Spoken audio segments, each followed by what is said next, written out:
Friends, இது வந்து fried ரைஸுங்க. அது எப்படி செய்யறதாங்க இப்போ நம்ம பார்க்க போகிறோம். நண்பர்களுக்கு வணக்கம். இது பாருங்க, சும்மா சிம்பிளான ஃப்ரைட் ரைஸ் தாங்க நம்ம இன்றைக்கி செய்ய போகிறோம். அதுக்கு எண்ணெய் ஊற்றி ஒரு ஏலக்காய் 2 பட்டை போட்டு வதங்கின பின்னாடி வெங்காயம் பச்சை மிளகாய் போட்டு வதக்கிட்டு இருக்கேங்க. நான் இப்போ வந்து காய்கறியெல்லாம் போட போகிறேங்க.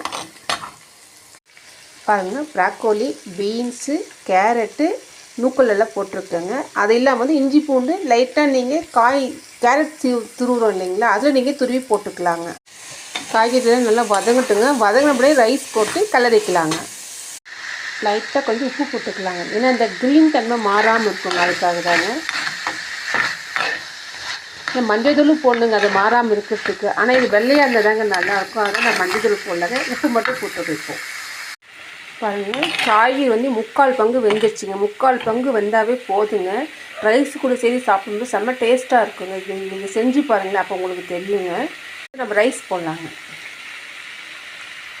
பாருங்கள், சீரகத்தூள், பெப்பர் தூள், சோம்புத்தூள், கொத்தமல்லி தூள் எல்லாம் போட்டுட்டுங்க நான். இது லைட்டாக இப்போ நம்ம கிளறி விடலாங்க.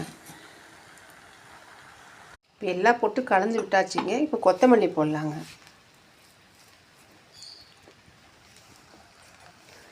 லெமன் வந்து ஒரு 5 ட்ராப் சொல்லாங்க. இப்போ வந்து ஸ்டவ் ஆஃப் பண்ணிடலாங்க.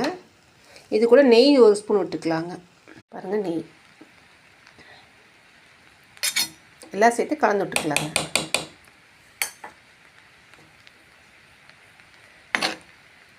ஃப்ரைட் ரைஸ் ரெடி ஆகிடுச்சிங்க. நீங்கள் செஞ்சு பாருங்கள், சாப்பிட்டு பாருங்கள். உங்களுக்கு பிடிச்சிருந்தால் லைக் பண்ணுங்கள், ஷேர் பண்ணுங்கள், சப்ஸ்கிரைப் பண்ணுங்கள். அனைவருக்கும் என்னோட நன்றிகள்ங்க.